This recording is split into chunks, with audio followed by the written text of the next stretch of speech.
پویا و دوستاش توی حال خودشون نبودن. بعد از یکم دور توی خیابونا و بگو بخند گشنشون شده وارد یه ساندویچی شدن تا غذا بخورن. اما هیچ کدومشون حتی فکرش هم نمی‌کردن که وارد شدن به این ساندویچی به تلخ ترین خاطره عمرشون تبدیل بشه.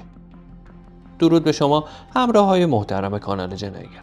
امروز هم با یه پرونده دیگه در خدمت شماییم. حتما تا آخر این پرونده با ما همراه باشین و در انتها نظراتتون رو با همون به اشتراک بذارین. با لایک و سابسکرایب و اشتراک گذاری این پرونده برای دوستاتون باعث میشین افراد بیشتری آگاه بشن. با ما همراه باشین.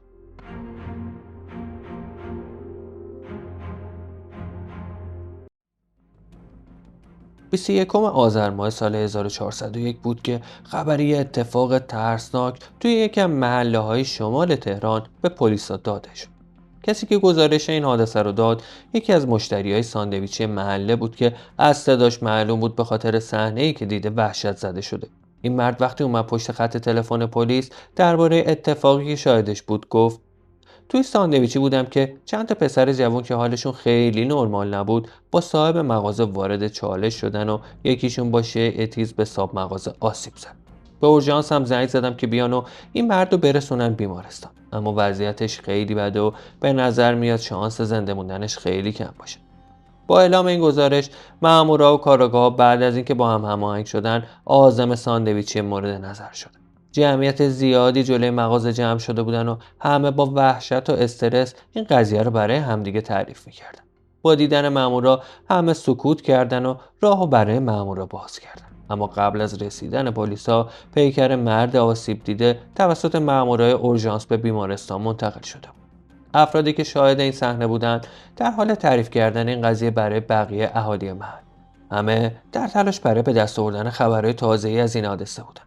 در ادامه کاراگاه‌ها به بیمارستانی که مرد آسیب دیده منتقل شده بود زنگ زدن و در مورد وضعیت مرد صاحب ساندویچی به اسم محسن سوال پرسیدن. اما خیلی زود فهمیدن قبل از اینکه دکترا بخوان کاری برای نجاتش انجام بدن جونش رو از دست داده. پس با اعلام این خبر چند تا از کاراگاه‌ها عازم بیمارستانی شدن که محسن رو به اونجا منتقل کرده بودن تا تحقیقات لازم رو انجام بدن. چند تاشون هم توی محل حادثه موندن تا تحقیقات میدانی رو انجام بدن. همچنین به بازپرس جنایی هم خبر این حادثه هولناک رو دادن تا سر صحنه حاضر بشه و به این جنایت رسیدگی کنه. تا قبل از رسیدن بازپرس کارگاه یه سری تحقیقات مقدماتی رو شروع کرد.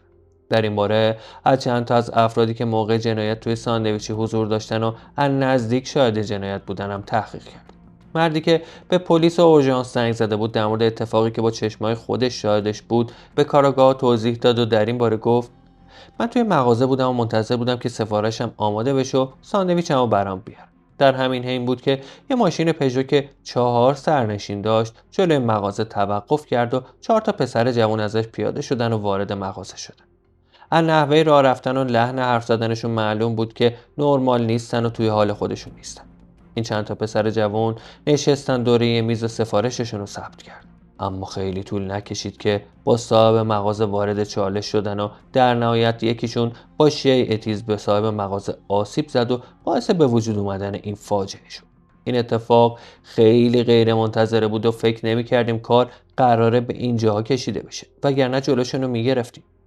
همه چی خیلی سریع و توی یه چشم به هم زدن رخ داد. بعد از اینکه این پسر جوونی کار انجام داد بلافاصله به همراه دوستش از اینجا فرار کردن. همه توجه ما به مرد صاحب مغازه بود. به خاطر این صحنه شوکه شده بودیم و نتونستیم بریم دنبال قاتل و از فرارش جلوگیری کنیم. در نهایت کارآگاه از بقیه حاضرینم در مورد اتفاقی که افتاده بود سوال پرسیدن. همشون همین ماجرا رو تعریف کردن. در همین حین بود که بازپرس جنایی هم از راه رسید و کاراگاه توضیحاتی در مورد اتفاقی که افتاده بود بهش دادن. بازپرس صحنه جنایت رو به دقت بررسی کرد و در مورد عاملین این جنایت سوالاتی رو از شاهدا پرسید. اطلاعات ظاهری و بقیه مشخصاتشون رو به دست آورد و دستور بازداشت این چند جوان رو صادر کرد تا علت قتل و نحوه ارتکاب به این جنایت زودتر فاش بشه. بعدش که تحقیقات میدانی تمام شد به همراه چند تا از کاراگاه‌ها عازم بیمارستانی شد که صاحب مغازه رو به اونجا منتقل کرده بودن تا موضوع بررسی کنه و یه سری اطلاعات مهم رو به دست بیاره. وقتی رسیدن بیمارستان بازپرس پیکر مقتول رو شخصا بررسی کرد و ضمن مطالعه پرونده پزشکی از کارشناسا و پزشکام تحقیق کرد. قضیه همون جوری بود که شاهدا تعریف کرده بودن. در همین حین بود که چند نفر سراسیمه به بیمارستان اومدن. صدای گریه‌زاریشون توی کل بیمارستان پخش شد. معلوم بود که خانواده قربانیه. بازپرس رفت پیششون و بعد از معرفی خودش بهشون تسلیت گفت و قول داد که قاتل محسن رو پیدا کنه. بهشون گفت که موندنشون توی بیمارستان بیفایده است. اعضای خانواده محسن که شوکه شده بودن، قاتلی که نمیشناختنش خیلی عصبانی بودن و ضمن اینکه از بازپرس دلیل این اتفاق رو میپرسیدن، ازش خواهش کردن که نذاره قاتل فرار کنه و هرچه سریعتر دستگیرش کنه. بازپرس هم برای اینکه عصبانیتشون رو یکم کم کنه، بهشون قول داد که همه تلاشش رو برای دستگیری متهم به کار بگیره. در ادامه کارآگاه با تحقیقات و بررسی‌هایی که انجام دادن موفق شدن عاملای این جنایت رو شناسایی کنن. مامورای پلیس در تلاش برای دستگیریشون بودن تا اینکه تلاششون نتیجه داد و موفق شدن رد 3 نفرشون رو بزنن. به این ترتیب به چند تا از مامورا دستور داده شد که این 3 نفر رو بازداشت کنن. خیلی طول نکشید که همین اتفاقم افتاد و به اداره آگاهی منتقلشون کردن. اما توی تحقیقات مشخص شد این چند نفر هیچ کاری انجام ندادن و دوستشون پویا قاتل بوده. پس بازپرس از دوستاش خواست که ماجرا رو تعریف کنن و بگن که دوستشون کجا فرار کرده. اما اظهار بی‌اطلاعی کردن و گفتن شب حادثه بعد از اینکه پویا این کار انجام داد همراه همدیگه از اونجا فرار کرده بودن، اما دیگه هیچ خبری ازش نداشته. یکی از این پسرای جوان در این رابطه گفت پویا بدجوری توی حال خودش نبود و زیاده روی کرده بود، متوجه نبود داره چی کار میکنه. با صاحب مغازه سر اینکه داشت از زمان فیلم میگرفت بحثش شد و یهو کنترل خودش رو از دست داد و دست به این کار عجیب زد. پویا بدون اینکه کسی بتونه جلوشو بگیره در یه لحظه این کار عجیب رو انجام داد. ما اصلا نمیدونستیم قراره همچین کاری انجام بده. هیچ دخالتی هم تو این کار نداشتیم. هممون از این حرکتش متعجب شده بودیم و باورمون نمیشد این جنایت هولناک رو انجام بده. وقتی این اتفاق افتاد خیلی ترسیده بودیم. بلافاصله هم مغازه زدیم بیرون و فرار کردیم. اما هنوز مسافت زیادی طی نکرده بودیم که پویا از ماشین پیاده شد. دیگه از اون لحظه تا حالا ازش هیچ خبری نداریم و نمیدونیم کجا رفته. هرچی هم بهش زنگ میزنیم گوشیش خاموشه. به این ترتیب با توجه به این اظهارات کارآگاه هر جایی که فکر میکردن پویا رفته باشه رو بررسی کردن و خانواده‌اش رو تحت نظر گرفتن. همچنین به همه پاتوقاش و جاهایی که همیشه میرفت سر زدن، اما هیچ سر نخی به دست نیاوردن و معلوم نبود این قاتل جوان کجا رفته. ردیابی هم به روش‌های مختلف انجام میشد ولی بی‌نتیجه بود. در حین تحقیقات خانواده محسن چند بار دیگه هم به اداره آگاهی اومدن و پیگیر دستگیری قاتل پسرشون بودن. هر بار میپرسیدن پس کی دستگیرش میکنین و بازپرس و افسر پرونده خواهش و درخواست میکردن که به قاتل اجازه فرار ندن و زودتر دستگیرش کنن تا به سزای عملش برسه. مادر محسن که داغش تازه بود و خیلی عصبانی بود میگفت باید بدونم دلیل قاتل برای انجام این کار چی بوده، چون پسر من با هیچ کس هیچ دعوا و خصومتی نداشت و آدم خیلی آرومی بود. به این ترتیب تلاشا برای ردیابی پویا ادامه داشت تا اینکه بالاخره تحقیقات و تلاش شبانه روزی کاراگاهان نتیجه داد و موفق شدن محل مخفی شدن این قاتل فراری رو شناسایی کنن. پس چند تا از مامورا رفتن سراغش و بعد از اینکه محاصرش کردن طی عملیات غافلگیرانه هماهنگ دستگیرش کردن. پویا خیلی ترسیده بود چون خودش خوب میدونست چیکار کرده و چه سرنوشتی در انتظارشه. پس بدون هیچ سوال و حرف اضافه‌ای تسلیم مامورا شد. در ادامه این پسر جوان به اداره آگاهی منتقل شد و برای بازجویی نشست روبروی بازپرس. رنگ و روش پریده بود و استرس زیادی داشت. وقتی بازپرس ازش خواست حقیقت رو به زبون بیاره، از اونجایی که میدونست شاهدای زیادی بر علیهش وجود داره، سعی نکرد حقیقت رو انکار کنه و به صراحت به قتل صاحب ساندویچی اعتراف کرد. پویا در ادامه توضیحات بیشتری در این باره داد و در حالی که سرش از خجالت و شرم پایین گرفته بود در این باره گفت من نمیخواستم اینجوری بشه و این مرد این بلا سرش بیاد. خیلی از این بابت پشیمونم و عذاب وجدان دارم، اما از ترس مجازات نمیتونستم بیام خودم رو تسلیم کنم. به همین دلیل فراری شده بودم. همه چی ناخواسته و اتفاقی رخ داد. اصلا فکرشم نمیکردم نتونم خودم رو کنترل کنم و دست به همچین کاری بزنم. در ادامه بازپرس پویا خواست که ماجرا رو از اول و خیلی دقیق توضیح بده و بگه که دلیلش برای این کار چی بوده. پویا بعد از اینکه یه ذره آب خورد یه نفس عمیق کشید و دوباره شروع به حرف زدن کرد و گفت شب حادثه من و دوستام مثل خیلی از شبای دیگه اصلا توی حال خودمون نبودیم و شاد و شنگول بودیم تا اینکه گوشتمون شد و هوس ساندویچ کردیم. پس به مغازه ساندویچی مقتول که سر راهمون بود رفتیم. یکی از دوستان میگفت قبلا اومده اینجا و ساندویچاش خیلی خوشمزه. نشسته بودیم تا ساندویچ آماده بشه. در همین حین مرد صاحب مغازه که یه مرد جوان بود ازمون خواست بهش اجازه بدیم یک کلیپ و فیلم کوتاه به عنوان مشتریای واقعی موقع غذا خوردن ازمون بگیره و برای تبلیغات توی پیجش بذاره. سه تا از دوستام قبول کردن و بعد از اینکه سفارشمون آوردن مشغول فیلم گرفتن ازشون شدم. از منم خواست توی کلیپ حضور داشته باشم. من که زیاده روی کرده بودم و خیلی حال میزونی نداشتم قبول نکردم که صاحب مغازه ازم فیلم بگیره. اما محسن دست بردار نبود و چند بار دیگم اصرار کرد که این کارو انجام بدم. از اصرارهای زیاد مقتول عصبانی شدم و دیگه تحمل این وضعیت و شرایطی که به وجود اومده بود و نداشتم. سر همین موضوع چالش بین من و صاحب مغازه بالا گرفت. هر چقدر بهش میگفتم حق نداره ازم فیلم بگیره گوشش بده کار نبود. توی اوج عصبانیت نفهمیدم چی شد که یه چیزی که توی جیبم بود و درآوردم و بهش آسیب زدم. خیلی ترسیده بودم و این اتفاق برام عجیب بود. اصلا دلم نمیخواست اینجوری بشه و این اتفاق بیفته. از ترس پا به فرار گذاشتم و تحمل اونجا موندن رو نداشتم. با اینکه موقعی که از مغازه داشتم میرفتم هنوز مرد مغازه‌دار زنده بود، اما با توجه به وضعیت بدی که داشت امیدی به موندنش نداشتم. تا اینکه از چند نفر پرسجو کردم و فهمیدم کاری نشده براش انجام بدن و از دنیا رفته. در ادامه بازپرس از این پسر جوان در مورد علت نگهداری شیء نوک‌تیز سوال پرسید. پویا در جواب گفت دلیل خاصی نداشتم، فقط یه بار توی درگیری بهم آسیب زدن. منم این شیء نوک‌تیز رو با خودم حمل میکردم تا اگه یه موضوع دیگه رخ داد بتونم از خودم دفاع کنم. بعد از اینکه متهم حرفاشو زد همه اظهاراتش ثبت شد و به زندان منتقل شد. در ادامه به خانواده مقتول خبر داده شد که قاتل پسرشون دستگیر شده. اعضای این خانواده از این موضوع خوشحال بودن. پس به اداره آگاهی اومدن و یه سری مراحل اداری رو انجام دادن. اتفاقی که برای محسن افتاده بود برای همه عجیب و شوکه کننده بود. همه آشناها و اطرافیان و دوستاش از خوبیاش میگفتن.